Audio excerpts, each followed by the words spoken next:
3D6 down the line.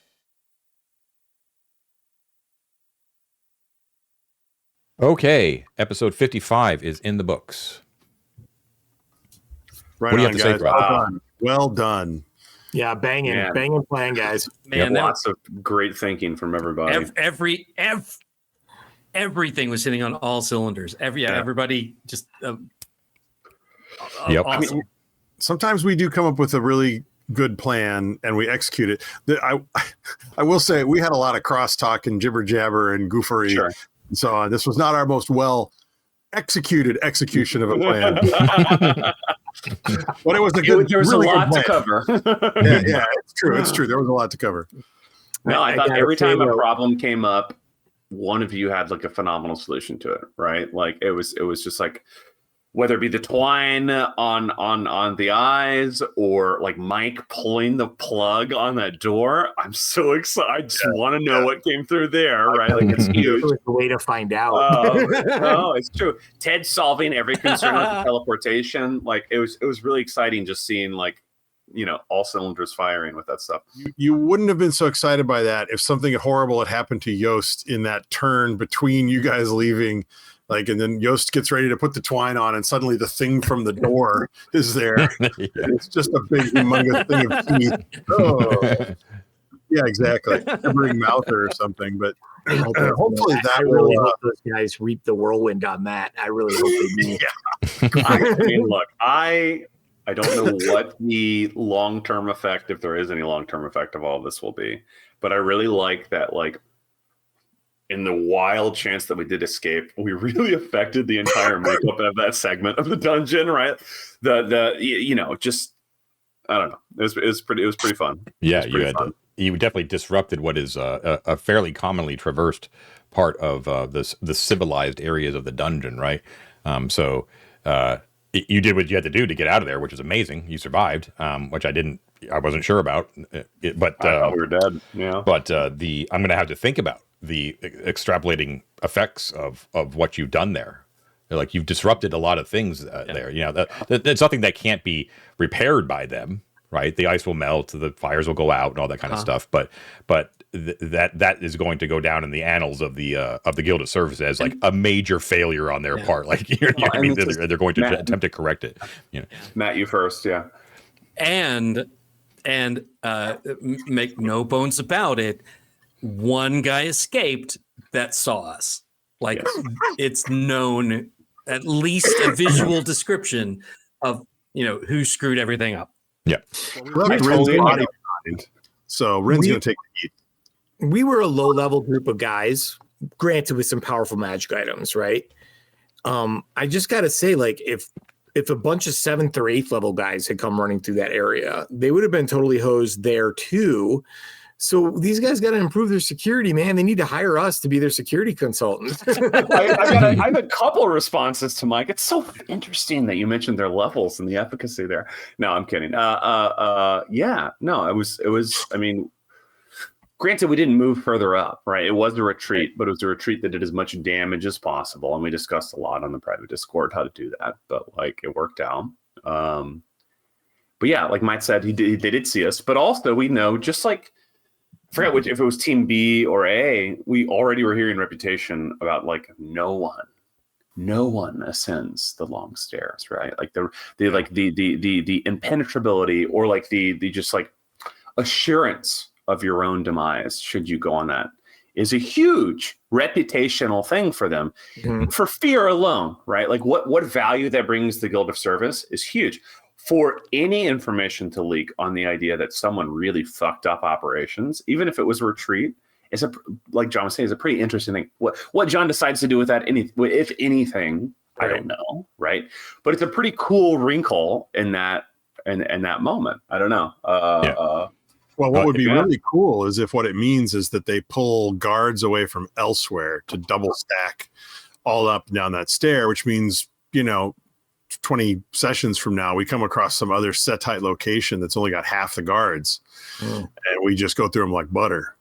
Yeah. Well, and Mike pulling that door, which was recently reinforced, tells me that someone is probably trying to get through. This may be like, again, like We don't know spatially exactly where we are, but maybe that's another link to the troll area, or there's like the Beastmen are on the other. Like, Undead. if there's a competing faction that is intersecting with them at that juncture, again, whether it's or not, very interesting if there is, though, right? Because now the long staircase is even more jeopardized, which is why that was such a brilliant move by Mike, right? Like to pull it with the rope at the end. I love it. I love it. Well, it's Matt and Mike, I guess, they can just block it up again. If they had time to create a door and jam it shut and all the rest of that, chances are they can probably do it again. Yeah, I agree, Mike. But no, I know this is very. It's going to be a pain in the butt until they do. Not only that, but that fire's gonna burn, baby. I mean, I'm very biased here, but I think that both fires are gonna burn for a while. Mm-hmm. Yeah. And if not that there is, but if there is anything in close proximity on the side of the door that hears a bunch of commotion and the door gets ripped open, it's going to investigate, right? And it's potentially going to investigate before those fires are resolved or the ice is resolved, or like some version of that, which means they may still be able to reseal it, but I don't think it'll be a uncomplicated dynamic. Again, assuming a lot of factors beastmen come through that door and set up barricades in that area and just defend it, then their log stairway is a little bit short. This is really interesting. So, like, something for us to do as a party group with the meta knowledge we have, although it's literal knowledge now, is to like fish around for that information. Try to check for rumors. See if we hear anything about that area. It could be very cool, even from afar, to learn about. One thing you already learned prior to this whole thing was that there appears to be two sides to the cult, right? There's the more like religious cult side of things, and then there's the Guild of Service, right? They worship Set, but as you know, prior to this, all evidence of the Setite cult was marked by like the red armor, copious displays of the Set animal and all that kind of stuff, right? These guys didn't have any of that shit. Right. So just be aware that's a thing. You don't know what the relationships are between the two sects within the cult, for one thing. And the what was I going to say? A thing to keep in mind is you don't have any idea, but a question you should be asking yourself too is what function does the slave trade how much of an effect or what's the word I'm looking for? Does it have on the economy here, basically, right? Yeah. So you just want to kind of keep that in mind. And I would just say, like, for what it's worth, though we are probably very terrified of the Guild of Service now, I still think a high priority in my mind is checking out the Setite market. I still think that's a really important location, even if we're disguised or whatever, to check out. Because that's huge. I think that's a big deal. I think that's where we get our. I'm sorry, Matt. I'm just going to say. I think that's how we find our safe haven. I think we make deals in there, and then we figure out a place where we can set up shop, even if it's an inn in the Set market or something. If they have something equivalent like that. Sorry, Matt. I didn't want to interrupt you, bud. Which is a reason one to keep the Broken Head access available, right? Like if that's a war zone, that's harder to sneak down in there, right? Or go down legitimately. But what I was going to say, here is a very interesting case where the answer to a very simple question, which is definitely known in a lot of places, could be immensely valuable to us, which is all we have to do is find out the answer to the question, how deep does the long stair go? Yeah. That's known. That's known by a lot of people. We can go down and they can name their price. We'll pay however much they want to know. If we know how deep that is, we instantly know an incredibly valuable piece of information that'll get us back into the halls of Arden, regardless of whether or not we need to use the long stair. We know the base. We know the base, and we know the entrance to the Set marketplace. Great point, Matt. Great point. Well, we already know the exact location of the halls of Arden because of the waterfall entrance. Well, that's true. We assume it's a waterfall entrance, but I think the odds are very, very good that if we went into the pool at the bottom of the waterfall and had some way of breathing, we'd end up in the and of course then we die by turtle. But no, but we'd be prepared for it, right? So exactly. If we have potions of water breathing, we got a druid, baby. You got Elizabeth, and we have somebody that can dick around with that turtle. We have access like almost all immediately. That's really smart. That's really smart. John, I'm sorry, I don't want to sideline us, but I do want to know, how are we planning on running our multiple characters if we all get reunited? I have a thought. First, I want to hear what John says about that. But then I think I have a thought about how us players should organize that. So we would have to metagame a lot of it. Like we would have to make concessions just based upon the fluidity of the game. So if you meet up and you're not at a safe haven, then you would have to choose one character to be your PC at that moment, and everything else is just going to be a retainer or an NPC or something like that, even if it was normally your normal PC, just because I can't have you playing multiple PCs. And then you would have to basically prioritize getting back to a safe haven just to make it easier for all of us. I can't have like a troop of like 15 people walking around, you know what I mean? But so you would have to make, as players, like a metagame decision to get your asses back to the Broken Head or whatever safe haven you establish, and then we establish a stable of characters, right? And you just pick and choose per session, you know, who's going out and who's doing what, right? Matt, your hand was up first, Matt. I won. So here's a question. In terms of safe haven, right? Like we're definitely on the path to creating a safe haven down with the goblins, but we're not quite there yet, I'm assuming. John, and you don't have to tell us if it's not, you know, appropriate to, but is there a key element that's missing in establishing that goblin area as a safe haven for us? I'm going to assume that it's kind of meeting and making an agreement with the king, probably maybe Killick, but probably the king. It's well, you guys have extrapolated. I can't give it too much away, right? But I think I've telegraphed pretty fairly that sure. that you have a limited amount of time before that goodwill with the goblins dries up, right? And so if you think that is a path to a safe haven, you need to capitalize pronto. Yes. Okay. Which is why I was essentially same deal, right? I raised my hand because what we're figuring out immediately after linking this is the safe haven is like the most crucial aspect to the function of our game, right? Yes. So making a strong commitment on with whom and where we want to establish a safe haven may be the most significant first priority we have with all of these groups, because delaying that even a few sessions creates a total quagmire with our playability, right? So meeting with the Goblin King or not, you know, salvaging the Broken Head or not, going to the set marketplace or not, building something else entirely, right, becomes like maybe our primary goal in the immediate future after, you know, recovering our loot or dying, you know, team A dying or whatever, right? Like linking. Because if you're weighing set versus goblins as far as potential of safe havens too, keep in mind that just like Matt, I think it was Matt that pointed out, the what's it called? C teams faces and identities are known, or you know what I mean? Like there was an escaped slaver, right? So if you walk into the form of set and that guy and the word is spread, you know, it may have compromised your ability. I don't think the sets are an option there, which is why I'm biased, but I think we have to really lean hard into the goblins. I also want to put, just to make it, there's another side to this though. It's very, perhaps because of the reputation at stake of the Guild of Service, do they silence any witnesses? That's a good question. Right. That could be a thing too, right? So what I guess the point of my question though is, okay, so assume we're at a safe haven.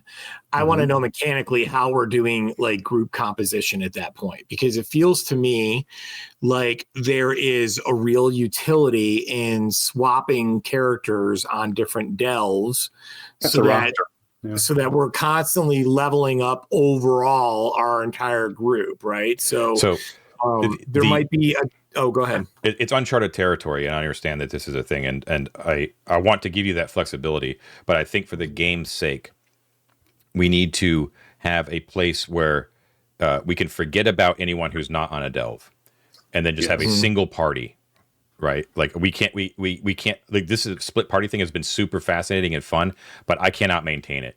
Right. No. So it has to be a single party. So we have to be able to be willing to sort of break the reality, break the verisimilitude and just say, this is the party that we're going with.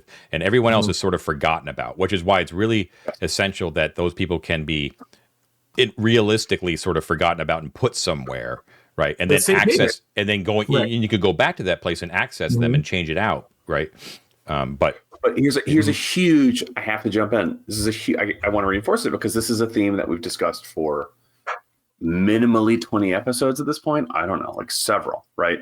Which is an initial concern of the group was that the time, both in world and functionally, of going to the surface and returning, going to the surface and returning was a huge impediment to our progress. Our momentum was really struggling under this, and there was friction of just us debating what kind of playstyle we wanted was originating more from that than the actual playstyle, I would argue. It was more about for every session we were going down, we were taking 2 or 3 going up because of the precarity of it. And the minute any of us have died, that precarity has returned. I think we felt immune to it a little bit when we got to high level and we got lucky, but it's back, right? Which means an in-dungeon safe haven, which was our first solve to this, is as much, if not more important now with our recent deaths and our multiple groups and ever than ever. Yeah. Which means, again, frankly, I think the Broken Head is, even if we can salvage relationships there, the worst possible game solve, regardless of lore, to that problem, because it does not resolve any of our playstyle concerns. Right.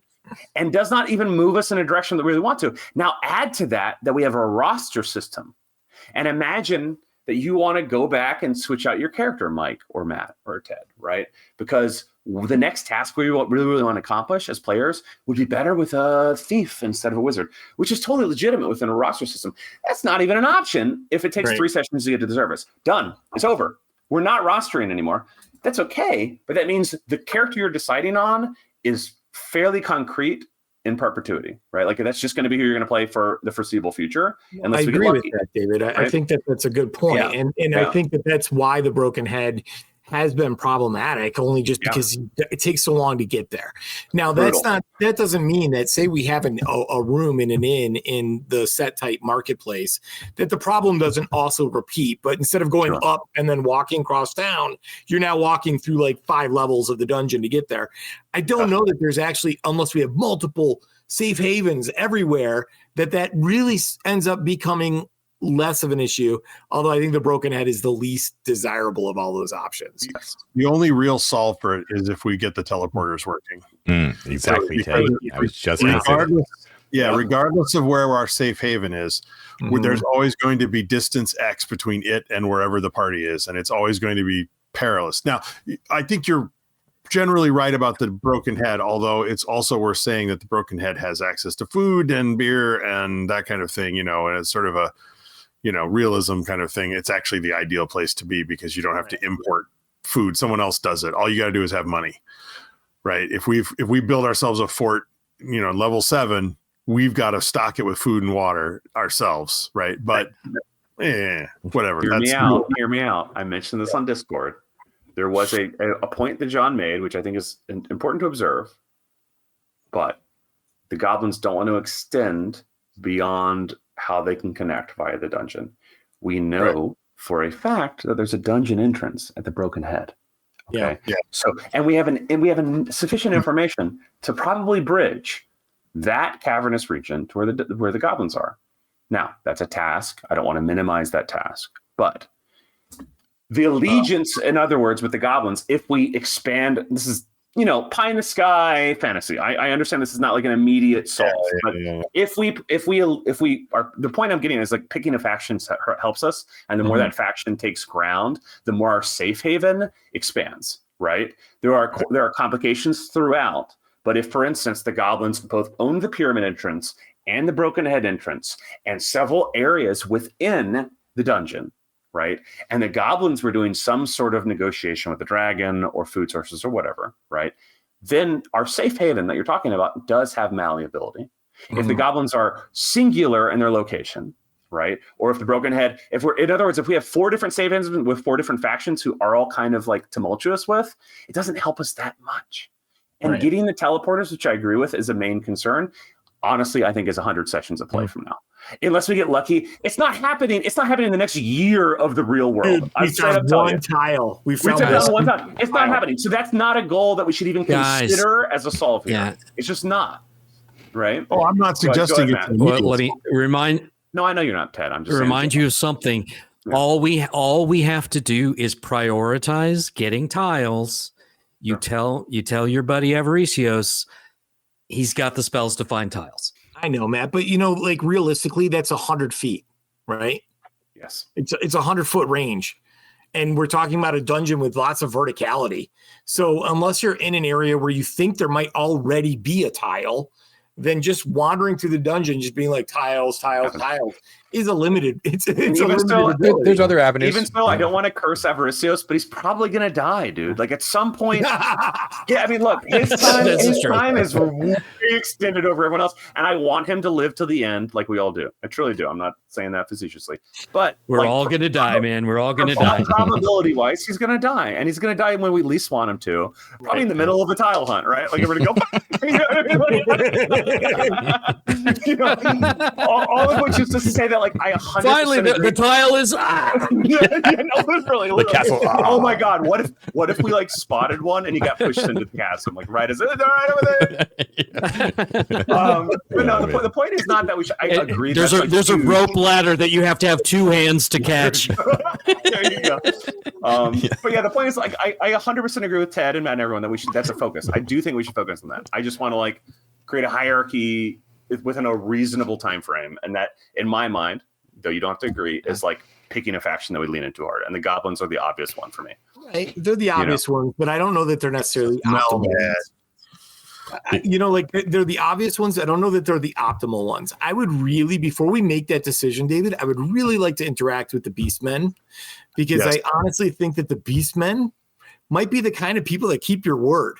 Like the goblins might literally be so chaotic, and we don't know that, but they might be so chaotic to be like, we're out of meat. Oh, look, the adventurers are here. Meat's back on the menu, boys. And I'm just like, right. It's not that I disagree, and I don't want to be annoying, though I always love to be, evidently, right after I say that. But right, we're 54 episodes into this. If we are trying to suss out other factions, I think it's several more sessions, right?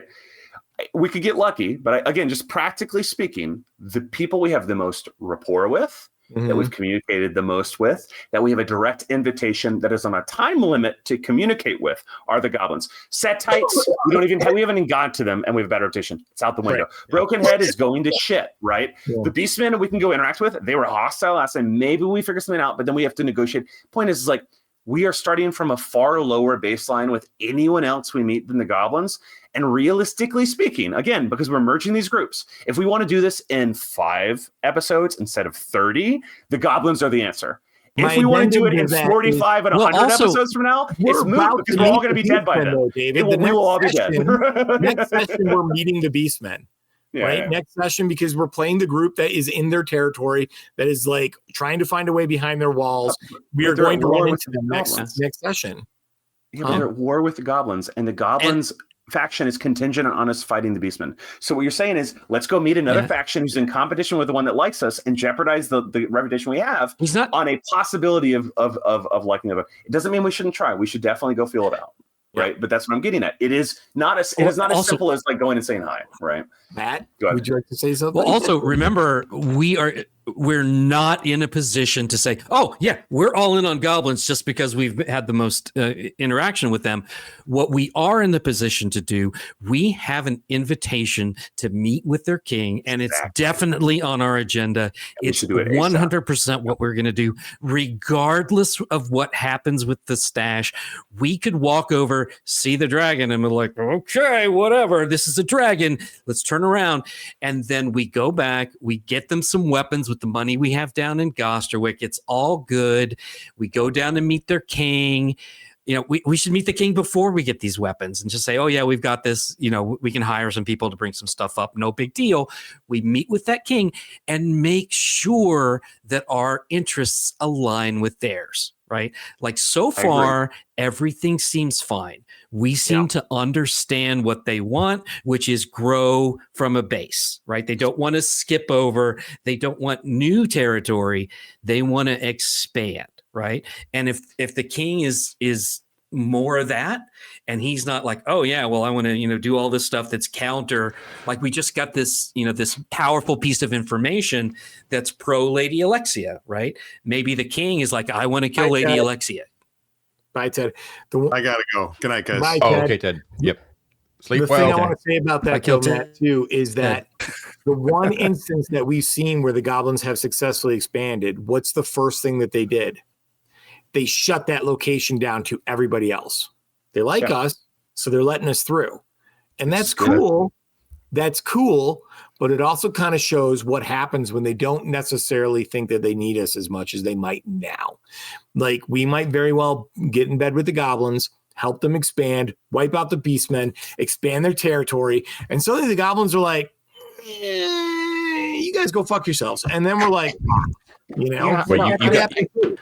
on. Yeah, I get what you're saying. Wait, John was going to say something, though. No, it's okay. Oh, sorry, John. No, go ahead. No, go ahead. You guys were all... Go ahead. I get what you're saying. And David, in a realm of theory with an infinite timeline, considering the moral caliber or reliability of the goblins, is in total agreement with you, right? Which is to say that we could find a million ways to justify why a faction is tenuous and is not permanent. But the reason I keep focusing on the meta, which is like how many episodes, is because the survivability of our characters statistically, right? Which also includes, very importantly, the relationships of those characters is predicated on not just the speed of literally like we need to go meet the Goblin King before he gives up on us, but the speed of us being like, how many sessions will it take us to do X? Realistically. So like, for instance, right, we're going to go with Team B and now C perhaps to deal with the treasure with Codswallop. That's probably 2 episodes, maybe more. Right. Then if it goes poorly, we're going to go to Gostork. That's an episode, maybe more. Then we're going to bring it back to the Goblin and hope the king is still available to us. That's an episode, maybe more. We are, every time we're running an episode, encountering random encounters, unknown factors, et cetera, lethality. Then this is why every time we have a decision that we kind of hedge on, it takes us 6 more episodes instead of like getting to the thing, which is why things never get resolved. Man, it's all fun. It's like, it's fun. But I'm saying if this is a concern, this ties into what I was going to say though for the meta thing. If we want to move and commit to the goblins, right? Yes. Then it behooves you then to reunify as soon as you possibly can. Right, so that we're not switching over to another team. So in this point right now is your best opportunity to do that. So once again, I want to clarify before I go on that I'm not pressuring you to go this way. Of course. You have Team B. Team B is now in a relatively safe zone, right, with the goblins right now. Right, Team C knows that they're there and can go immediately down there in the span of an hour. Right. I think Mike's right. We should do it. Team A is very close as well. It's through the double doors, right? Yeah. So at this point right now, it's very feasible with very little danger to reunify. And I will say this, I don't think I would count it necessarily as a safe haven, but I would say that the debouche area, because it is protected by the goblins, defended so no one can get in, and they like you right now. That area is about as close to a safe haven outside of Gosterwick and Brokenhead as it could possibly. So hold on. So if you can manage to get all of your PCs into that debouche area, that would be, I would probably say that would be an okay place to consider as stable, and then you could go out from there, right? 100%. So what happens then if we try to resolve the Goblins Beastmen concern with all of our forces within that knowledge, right? And then, yes, we still send one maybe out for the Codswallop if we still want to do that. But following John's logic, if we have 2 groups next session within an hour talking to the goblins. The goblins like, we really wanted you to handle these beastmen. And we have another group that's across a double doors from that, right?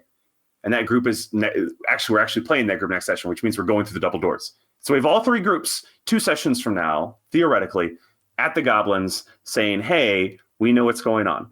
We have a very important juncture there where we can go, let's go fuck the beastmen up, or let's go talk to them and try to make an armistice, or let's go back to Codswell, et cetera, et cetera. But it would just be one party. It would be one party. It's one party, Yeah. which means it's a decision juncture again, and that maybe that the information we have at that point means we don't want to go after Codswell. Now, it doesn't mean we shouldn't, right? But like, if we find out, then the Goblin King, John says, well, now that it's been this much time, the goblins are telegraphing that it's really now or never. Right. That's a really important junction for us, and that's one where, like, I personally would say, fuck Codswell up. I'm going to the Goblin King right now. Well, right? Let's plot this out. Doesn't mean we have to, but like. Let's say next session. Yeah. Which team is it? Team A. Yeah. Okay. Beastmen. Team A. Say they make it back to the debouchement room. Okay. Yeah. John says that can be a place where we stable. Okay. Mm-hmm. The very next session, or maybe even that same session, we can compile like our best characters that are the most combat effective. You go off and do the Codswallop thing. Yes. And then when we're deciding to go down and talk to the very next session after that, if we decide to go talk to the Goblin King, it's a stable area. We can be like, you know what, Brother Lothar is a lot more friendly than Breggy. Let's send him down there with Avaricios and more and like whatever. And so that's kind of what I'm getting at right there.